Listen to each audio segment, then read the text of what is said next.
So here we are, first match of today, and it's going to be Parkouille vs Djungelkungen. Don't worry, they are still in the vetoes. So still enough time for us to check those two players out. Parkouille, a French player that is very, very good, and Djungelkungen obviously playing for Legendary, as you can see from his clan tag. And it's kind of hard to pronounce name to pronounce. And I know it's something Swedish, but I didn't ask yet what it means translated, or if there is even translation, or if it's like some gibberish word. I don't know. So yeah, I know Rampant and Abby are out. Not sure how far they are with the vetoes. But they might be done already. Not sure. Yep. Perfect. So perfect timing here.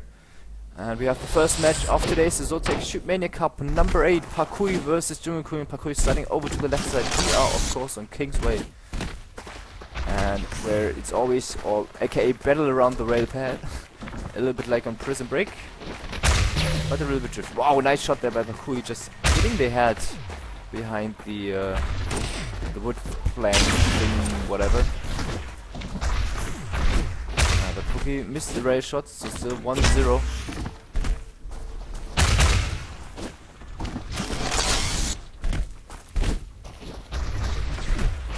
So it's Parkouille going, Djungelkungen not going over the rail pad side. So Parkouille was trying to cut him off a little bit. So 2-2 at the moment, if both were connecting with more shots. Parkouille is going over the right side as well. Djungelkungen already at the rail.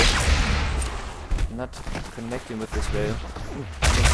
Get hit by the rocket from Parkouille.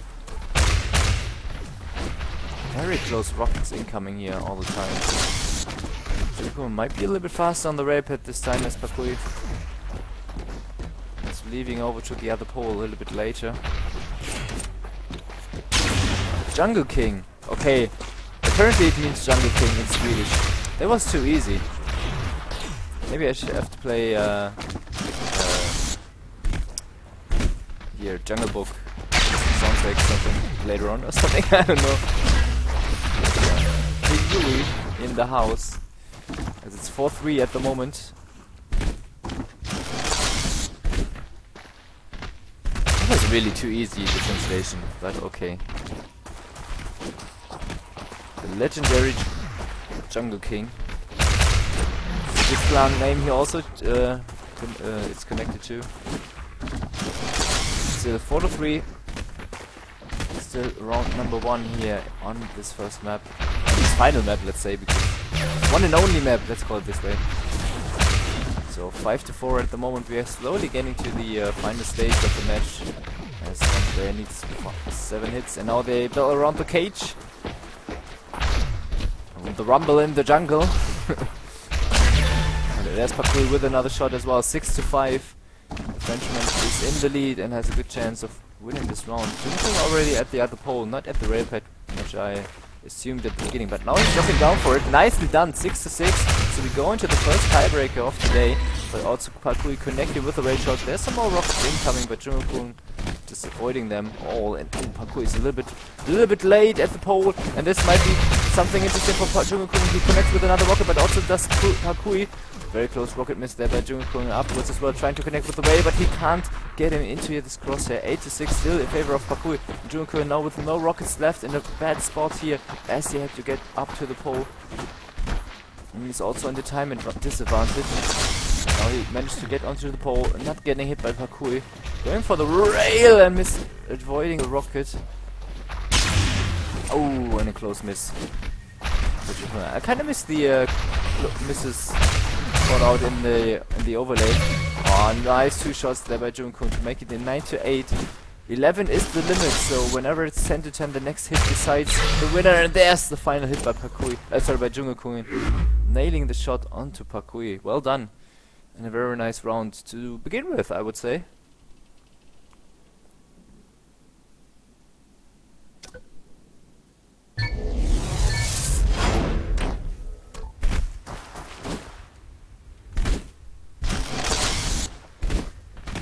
Yeah, now it's starts all over again. Almost the same beginning at the as in round number 1, where Parkouille was hitting Djungelkungen in the head at this ledge there. So Parkouille nicely, Djungelkungen nicely dodging the rail.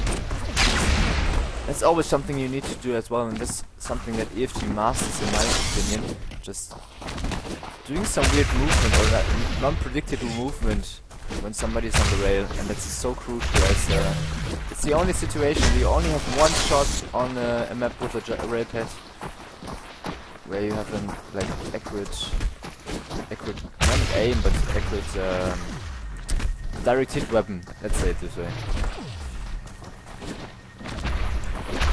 There we go, Djungelkungen now connecting with the rocket as well, but oh, there's a lot of stress going around now. Parkouille still also a little bit left there in the cage for the 1, and Djungelkungen not going for the rail to slow him down, so very nicely done. He reloaded, and now Parkouille is in a bad spot. He needs to get to the pole, and he's out of rockets, and there's the first connection, 5-1.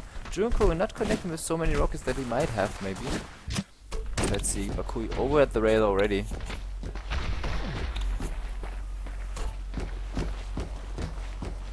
Waiting for Djungelkungen to show himself, and these mind games already around the rails.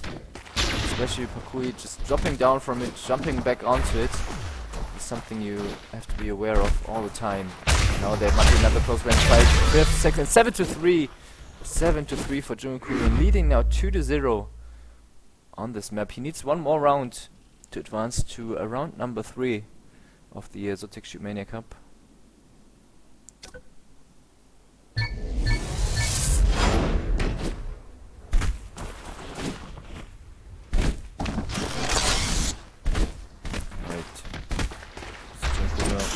Fast on the rail, not making too hasty moves onto it. Parkouille now missing his shot as well, no first blood whatsoever as of yet. And Djungelkungen seems to play on the very low sense, which I do as well, but sometimes in Joust you wanna have like, I don't know, crank up your DPI a little bit, and there's a nice hit from 2-0, but wow, Parkouille with a nice rocket as well. These prediction rockets onto the rail are always so important on this map. You need to nail these shots. Now Parkouille on the rail. Zoom in. Connecting with the shots to 2-2 in this 3rd round. That was a very close miss there by Parkouille. And when you play yourself, you always feel like I did in the last situation there was. I'm not able to speak, I'll just make any noises. Nice use of the ledge there. And Parkouille gets dropped into the corner.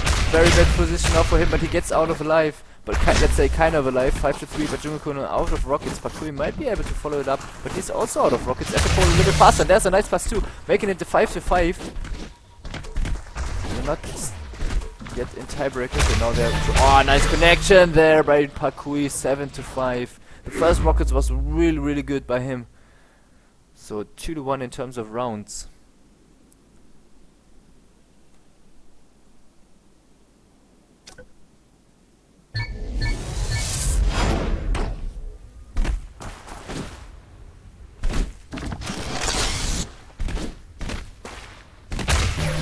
Nice rocket. Djungelkungen not even getting onto the rail pad because of the hit.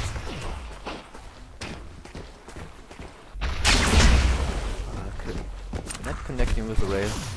2-0 for Parkouille, so a good start into the round for him. He's making his way over to the pole. Still has all 5 rockets in his weapon.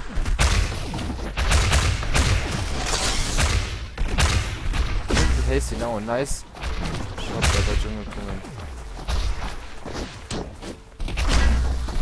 I always love these jumps onto the edges, as you can like jump back from the ledge so quickly. If you just hitting the edge and press another button, like the backwards button for example, then you are immediately changing the directions. That's something you have to be able to use as well.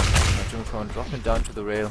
Parkouille still with 2 rockets left. He might just spam them somewhere before he reloads. Yeah, he does so. At the pole, or Polish, near the pole. Polish, what the hell? yeah, these gibberish, name-ish kind of wording. Just got me in the way there. 3-2 for Parkouille. I was just waiting for him to drop down, because it's easier to hit these shots onto somebody in the air, and there it is. They're both hitting with some shots, 5-4 in the end. Djungelkungen a little bit in the lead now. He has to watch out, only one rocket left. Hit the wall there. Now Djungelkungen on the high ground. Close misses, but as well as Djungelkungen might go for the rail right away now. Yeah, he was a little bit faster. But missing the shot. And there's another connection by Djungelkungen, and there it is. 7-4 in the fourth and final round for this match. 3-1 overall for Djungelkungen. So the Swedish Jungle King advances to round number 3.